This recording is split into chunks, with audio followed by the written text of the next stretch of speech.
علماء سن کے بیان کرتے ہیں، یہ چکھ کے بیان کرتے ہیں، اس لیے میں ادھر آیا۔ اور اقبال اسی راستے کے مسافر ہے، اقبال اسی راستے کا سنگ میل ہے۔ جب ہم یہ بات کہتے ہیں کہ تصوف کی مؤثریت کو ہم اقبال سے سمجھے، کیوں کہتے ہیں؟ اقبال کا منصب کیا ہے؟ خود علامہ نے کہا، شکست کشتی ادراک مرشدان کہن، خوشا کسے کے بدریا سفینہ ساخت مرا۔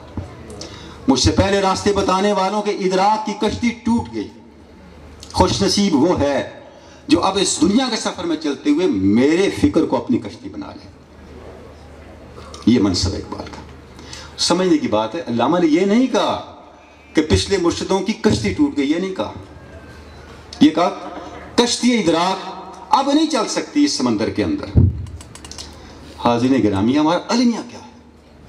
یہ خزانہ ہے، اس کی چابی ہمارے پاس نہیں ہے، چابی گم ہو گئی ہم سے، ہمیں ان پڑھ کر دیا گیا، نہ ہمیں فارسی کا پتہ نہ عربی کا پتہ، آپ کا سارا ذخیرہ فارسی اور عربی میں ہے۔ دوسرا، تصوف کا جتنا لٹریچر ہے، جتنا سرمایہ ہے، جن اصطلاحات میں ہے، وہ اصطلاحات آج ہمارے لیے ایلین ہیں، اجنبی ہیں، ہم ان اصطلاحات کو نہیں سمجھتے۔ جس کلچرل اور سیولائزیشنل کنٹیکسٹ میں صوفیاء نے باتیں کی تھی، وہ منظرنامہ بدل گیا۔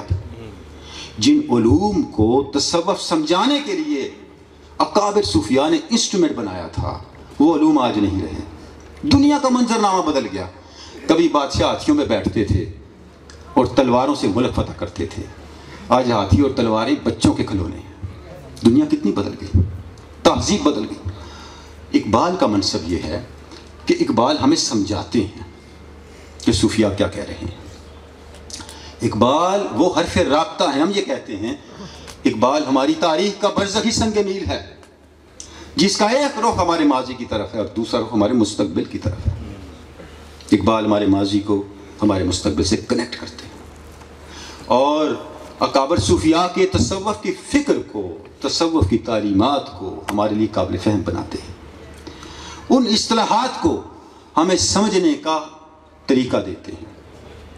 میں ایک سادہ بات عرض کرتا ہوں کہ اس کائنات کی تخلیق کو جب صوفیاء بیان کرتے ہیں تو جن اصطلاحات کو صوفیاء یوز کرتے ہیں ان میں کی اصطلاح ہے عین ثابتہ۔ اگر اس کی وضاحت کرنے لگیں تو شاید میرے جیسا نالائق آدمی 3 گھنٹے بھی بات کرے جو کسی کے پلے کچھ نہ پڑے۔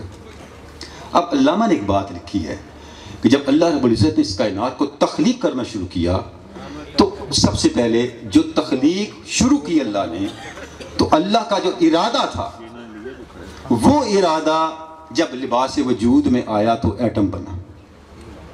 ایٹم کی 2 حیثیت ہیں، اب علامہ لکھ رہے ہیں، ایک اس کی مادی حیثیت ہے اور ایک اس کی روحانی حیثیت ہے۔ روحانی حیثیت کیا ہے؟ when it is dormant in divine energy، جب یہ علم الہی میں سویا پڑا ہے، چھپا ہوا ہے، اس وقت یہ ہوتا ہے کنیکٹڈ ہے۔ when existence is imposed on it by Almighty Allah, then it is atom۔ جب اللہ اس پہ وجود کو امپوز کر دیتا ہے تو وہ ویزیبل بن جاتا ہے۔ جب ویزیبل بننے کا اس کا آغاز ہوتا ہے اور جب وہ ایگریگیشن میں جاتا ہے تو پھر یہ کائنات بننی شروع ہو جاتی ہے۔ یعنی اسی تصور کو جو صوفیاء صور علمی یا عین ثابتہ جیسی اصطلاحات میں بیان کرتے تھے اپنے کانٹیکسٹ میں، علامہ نے آج کی سائنسز کو استعمال کرتے ہوئے آج کے لہجے میں اس بات کو سمپلیفائی کر کے ہمارے سامنے رکھتے ہیں۔ بعین ہی جب ہم آگے چلتے ہیں حاضرین گرامی، تو تصوف کے حوالے سے جس انداز سے علامہ نے تصوف کو بیان کیا ہے، اگر میں یہ عرض کروں کہ تصوف کا کہنا تو شاید بہت مبالغہ ہو جائے گا، تصوف کی فکر کو بیان کرنے کا اجتہاد کا درجہ اقبال کو حاصل ہے، تو شاید یہ مبالغہ نہ ہو۔ آج ہمیں سوسائٹی میں جو چیلنجز درپیش ہیں وہ کیا ہے؟ سب سے بڑا چیلنج یہ ہے کہ ہم ضعف یقین کا شکار ہیں، اور اس کا نتیجہ کیا نکلا کہ ہم کریکٹر ڈیفیسٹ میں چلے گئے۔ ہماری سوسائٹی بتدریج اخلاقیات سے محروم ہوتی جا رہی ہے۔ یہ اتنا بڑا بحران ہے کہ آپ کا ہر بحران اس بحران کا بچہ ہے۔ اب تجزیہ کر کے دیکھیں پاکستان کی پوری تاریخ، ایک جملے میں اگر بیان کروں تو یہ ہے کہ یہ ملک ہمارے بڑوں نے اپنے کردار کی طاقت سے بنایا، اور ہم نے کوشش کر کے اپنے کردار کی کمزوری سے پہلے اس کو توڑا اور پھر خراب کرنا شروع کیا. یہ کہاں سے ٹھیک ہوگا؟ یہ جو ہمارا بحران ہے، اس کو اگر کوئی چیز ایڈریس کرتی ہے تو وہ تصوف ہے. یعنی ہماری درسگاہیں چاہے دینی ہے یا دنیاوی ہیں. یا میں علامہ کی ایک نظم پڑھنا چاہوں گا. علامہ کا ذکر ہو اور علامہ کا کلام بھی ہم نہ پڑھیں تو شاید ہمیں پوری برکت علامہ سے لینے سے ہم محروم رہیں. علامہ کہتے ہیں جب الطاف حسین حالی کا انتقال ہوا اور وہ جنت میں گئے تو ان کی ملاقات حضرت شیخ سعدی سے ہوئی. تو جب شیخ سعدی سے ہوئی تو انہوں نے آپس میں کچھ باتیں کی اور وہ باتیں حاطف غیبی نے مجھ تک پہنچائیں. حاطف نے کہا مجھ سے کہ فردوس میں ایک روز حالی سے جو مخاطب ہوئے سعدی شیراز، کچھ کیفیت مسلم ہندی کی بیان کر، واماندہ منزل ہے کہ مصروف تب و تاز. جب حالی جنت میں شیخ سعدی سے ملے تو شیخ سعدی نے پوچھا کہ حالی اب بر صغیر سے آئے ہو، ہند سے آئے ہو، بتاؤ وہاں مسلمانوں کا کیا حال ہے، ان کی کیفیت کیا ہے؟ کوئی منزل بھی ان کے مقدر میں ہے، منزل کو بھی کوئی ہاتھ لگایا کہ ابھی چل ہی رہے ہیں. اب ساتھ وہ کہتے ہیں کہ مذہب کی حرارت بھی ہے کچھ اس کی رگوں میں، تھی جس کی فلک سوز کبھی گرمی آواز. یعنی وہ مسلمان جس کی ایمان کی گرمی سے، جس کی صداقت کے حامل قول سے فلک بھی متاثر ہوتا تھا، کیا وہ مذہب کی حرارت اب بھی اس میں ہے کہ نہیں ہے؟ جب ان کی یہ بات سنی، باتوں سے ہوا شیخ کی حالی متاثر، رو رو کے لگا کہنے. نے یہ ساری باتیں سنی تو شیخ سعدی کی، تو شیخ سعدی کو کہا ہے صاحب اعجاز میں کیا بتاؤں میں کیا چھوڑ کے آیا ہوں، کیا منظرنامہ چھوڑ کے آیا ہوں. منظرنامہ میں یہ چھوڑ کے آیا ہوں کہ حالات بڑے بگڑ گئے. ہمارے بڑوں نے بڑا سوچا کہ ان حالات کو کیسے ٹھیک کریں. ہم نے بہت تدابیر کی، لیکن یہاں تک پہنچے کہ جب پیر فلک نے ورق ایام کا الٹا، آئی یہ صدا تعلیم سے پاؤ گے اعزاز. ہمیں حل یہ دیا گیا، آپ دیکھیں انڈیا کی تاریخ، کہ تعلیم عام کرو. جب تعلیم عام ہوگی تو اس سے مسئلے حل ہوں گے. تعلیم عام کر دی. تعلیم عام کرنے سے کیا ہوا؟ آیا ہے مگر اس سے عقیدوں میں تزلزل. دنیا تو ملی، طائر دی کر گیا پرواز. تعلیم ہم نے لے لی، لیکن جو اندر ایک حقیقت تھی اس سے محروم ہو گیا اور وہ چلا گیا. اور اس کا نتیجہ یہ نکلا کہ دی ہو تو مقاصد میں بھی پیدا ہو بلندی، فطرت ہے جوانوں کی زمیں گیر و زمیں تاز. اس دنیا سے نکلنا تو دین کی طاقت سے تھا. جب دین نہ رہا تو یہ دنیا ہی مقصد بن کے رہ گئے. بنیاد لرز جائے جو دیوار چمن کی، ظاہر ہے انجام گلستان کا ہے آغاز. بنیاد نوجوان ہیں، جب نوجوان بگڑ گئے سمجھو انجام بگڑ گیا. جس چمن کی دیوار کی بنیاد لرزنے لگے اس کے انجام کا آغاز شروع ہو چکا ہے. پانی نہ ملا زمزم ملت سے جو اس کو، پیدا ہے نئی پود میں الہاد کے انداز. ہم نے جو تعلیمی نظام دیا، جو تربیت کا نظام دیا، اس نے زمزم ملت سے نوجوان کو کاٹ دیا، الگ کر دیا اور الہاد ہر طرف پھیل گیا. لیکن یہ ذکر حضور شاہ یثرب میں نہ کرنا، سمجھے نہ کہیں ہند کے مسلم مجھے غماز. لیکن یہ شکایت حضور کی بارگاہ میں نہ پہنچانا. ایسا نہ ہو کہ مجھے حالی کہہ رہے ہیں، ایسا نہ ہو کہ ہندوستان کے مسلمان مجھے یہ سمجھیں کہ حالی نے ہماری شکایتیں شروع کر دی ہیں. اور اینڈ آ کے علامہ کرتے ہیں شیخ سعدی کے شعر پہ، خرما نتواں یافت از خار کے کشتیں، دیبا نتواں بافت یہ پشم کے رشتے. جو کانٹے ہم نے بوئے ہیں ان سے کھجوریں نہیں اتاری جا سکتی، اور جو داغے ہم نے کاتے ہیں اس نظام کے ذریعے سے، اس سے وہ لباس نہیں بنا جا سکتا جسے سطر ناپا جا سکے. یہ ہماری کل کہانی ہے. تو اب اس ماحول کے اندر ہم نے جب اصلاح کی طرف لوٹتے ہیں تو اس میں کوئی دوسری بات نہیں. جیسے ڈاکٹر صاحب امام غزالی کے ریفرنس سے بات کر رہے تھے کہ آپ کے پاس حل صرف تصوف کے اندر ہے. کیوں تصوف کے اندر ہے؟ کہ تصوف نام عمل کا ہے. سید نذیر نیازی علامہ کے بڑے دوست تھے، ان کی صحبت میں بیٹھنے والے تھے. کافی دنوں تک علامہ کی صحبت میں نہ آئے.